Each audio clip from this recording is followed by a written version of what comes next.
Di awal tahun 2025 ini, setelah Vivo melaunching X200 series di kelas flagship, kali ini giliran HP kelas menengah unggulan mereka nih yang launching, yaitu Vivo V50.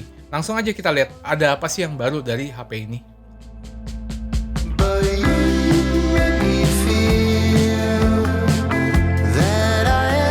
Desain Vivo V50 sekilas memang kelihatan cukup mirip sama desain V40 kemarin ya. Terutama desain kamera housingnya yang masih mirip.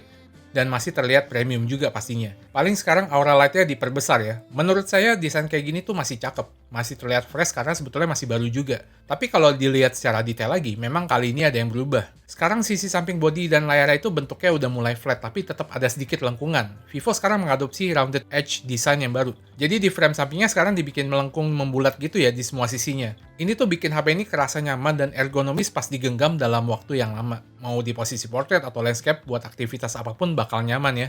Dan kayak yang saya bilang tadi, layarnya udah bukan 3D curve lagi, dia flat, tapi sisi-sisi kacanya masih dibikin curve. Ini pakai quad curve screen kayak di X200 ya.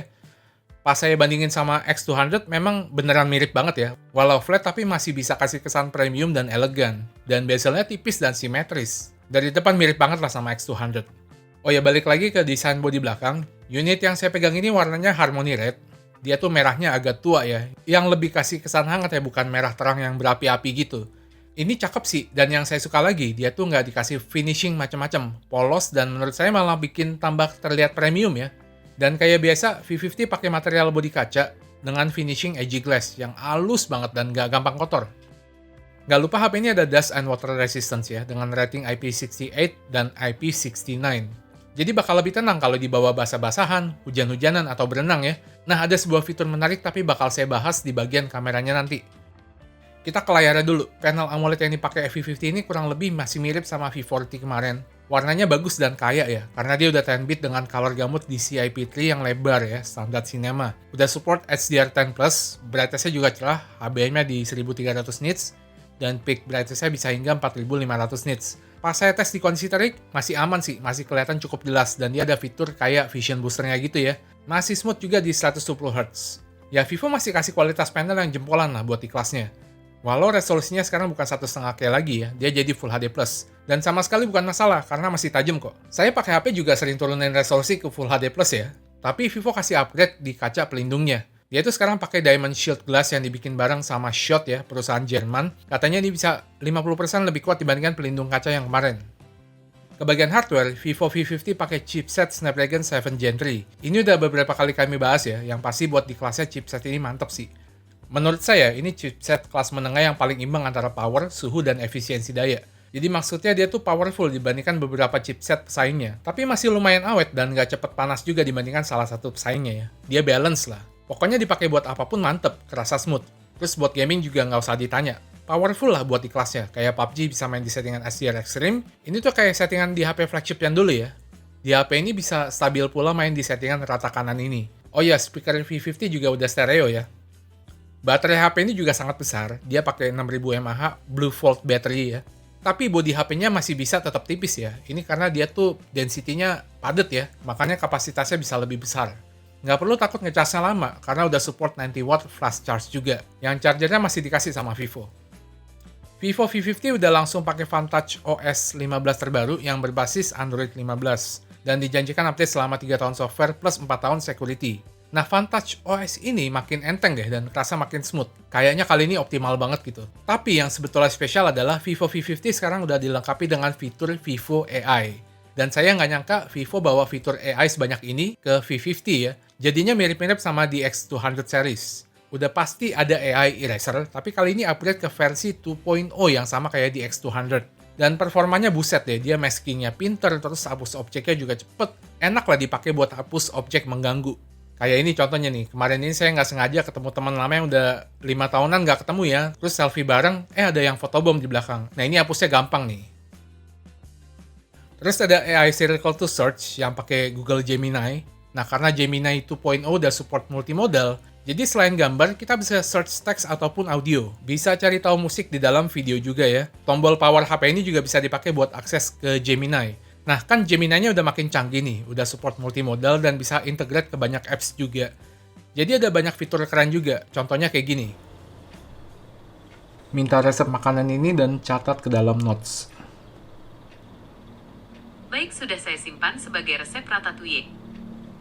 Tolong list semua tempat yang dibahas di dalam video ini dan catat ke dalam notes.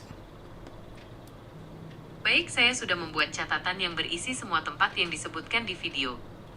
Carikan mall terdekat yang bisa membawa binatang peliharaan dan kirim message ke Thomas. Oke, kirim pesan ke Thomas isinya.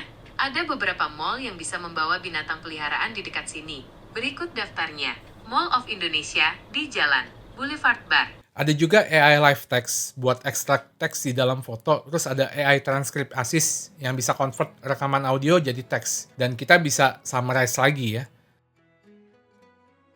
Terus ada AI Screen Translation buat translate tulisan di layar HP kita. Tapi selain itu, ternyata Vivo bawa AI Live Call Translation juga ke HP ini. Ini nggak saya sangka sih, dan rasanya fitur ini bakal berguna banget. Apalagi buat kalian yang sering berkomunikasi sama orang luar, untuk urusan apapun ya. Jadi dia bisa nge-translate langsung pas kita lagi teleponan sama orang. Saat ini sih tersedia 7 bahasa, termasuk bahasa Indonesia. Sebagai informasi, vibration motor HP ini standar ya. Terus nggak ada slot microSD, jadi dual SIM only. Oke, sekarang kita bahas kameranya. Ini salah satu sektor favorit saya dari HP Vivo ya. Vivo V50 pakai setup dual kamera di belakang. Semuanya pakai 50 megapixel Zeiss kamera. Ada 50 megapixel Zeiss ultra wide angle kamera. Ada 50 megapixel Zeiss OIS main kamera dan 50 megapixel Zeiss group selfie kamera di depan. Yang sensor kameranya bagus semua. Udah level kelas sensor flagship lah. Hasil kamera ultra wide-nya udah pasti bagus, detail dan tajam. Seingat saya sih ini ultra wide tertajam di kelasnya ya. Mau kondisi apapun bagus ya, backlight ngelawan sinar matahari juga masih lebar dynamic range-nya. Di kondisi low light pun detail masih bagus di kelasnya dan minim noise juga pastinya. Oh ya, karena kamera ultrawide ada autofocus, jadinya ada fitur super makro juga ya. Kamera utamanya juga udah pasti bagus banget lah di kelasnya. Udah pasti detailnya bagus dan tajam juga. Terus walau nggak punya kamera optical tele, tapi digital zoom-nya juga masih bagus menurut saya. Processing-nya oke ya, bahkan di 5-10 kali zoom itu masih lumayan juga. Kalau warna memang karakternya yang memanjakan mata ya. Warnanya itu vivid. Tapi kalau kalian kurang cocok, masih bisa diatur lagi kok. Nyesuaiin selera kita. Ini yang saya suka dari HP Vivo ya. Contohnya ada 3 pilihan color profile lagi. Selain ada vivid, dia ada tekstur buat hasilin foto yang lebih kontras. Terus ada Zeiss natural buat hasilin foto yang warnanya lebih netral. Kalau kalian masih kurang puas, dia ada efek master ya. Yang bisa naik turunin saturasi warna. Bahkan turunin sampai jadi black and white juga bisa. Nah, kalau di mode kamera kita swipe ke atas nih, ternyata dia ada mode baru. Namanya Film Camera Mode. Ini buat simulasiin hasil dari kamera klasik yang masih pakai film gitu ya dulu ya, sebelum era digital ya. Terus ada 4 pilihan tone film juga. Awalnya saya pikir pas swipe up bakal ada street photography mode kayak di X200 series, yang pernah saya bikin video khususnya sendiri ya. Ternyata bukan, tapi seperti yang saya pernah bilang juga, kita tuh bisa racik sendiri buat hasilin foto yang mirip street photography mode-nya Vivo. Kita tinggal pakai profile tekstur, terus matiin HDR-nya dan tinggal mainin exposure-nya aja. Saturasinya juga bisa diatur lewat efek master tadi ya. Paling dia nggak bisa turunin efek sharpness-nya aja kayak di X200. Saya sih suka banget ya sama hasil fotonya, karena dia bikin fotonya jadi dramatis gitu. HP ini juga ada fitur live photo, jadi fotonya nggak cuma statis, bisa berupa foto bergerak juga ya. Hasil live fotonya bisa kita share di WhatsApp ataupun IG Story juga, bisa kirim format video ataupun GIF. Tentu yang jadi jagoan dari kamera V50 ini adalah mode Zeiss Multifocal Portraitnya. Di sini ada 3 pilihan focal length, 23, 35, dan 50 mm.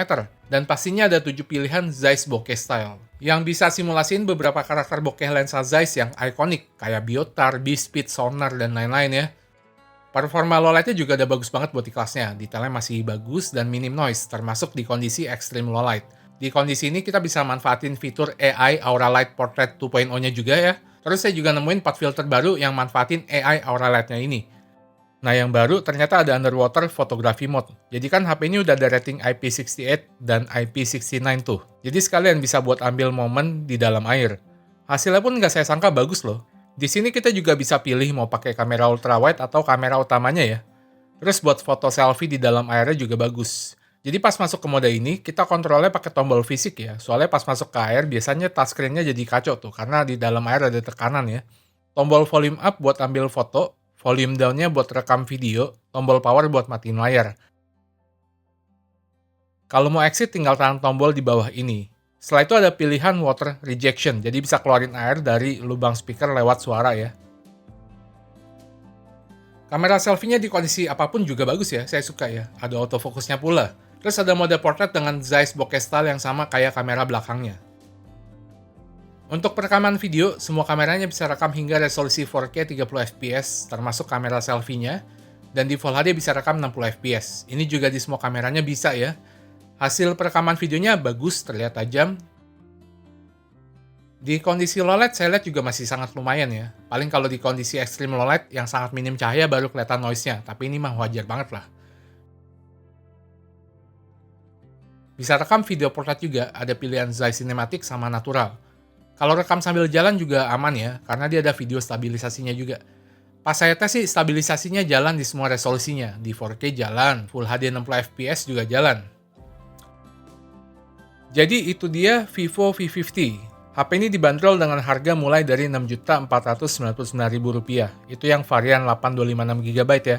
Yang 12256GB harganya Rp6.999.000. Yang 512GB itu Rp7.999.000.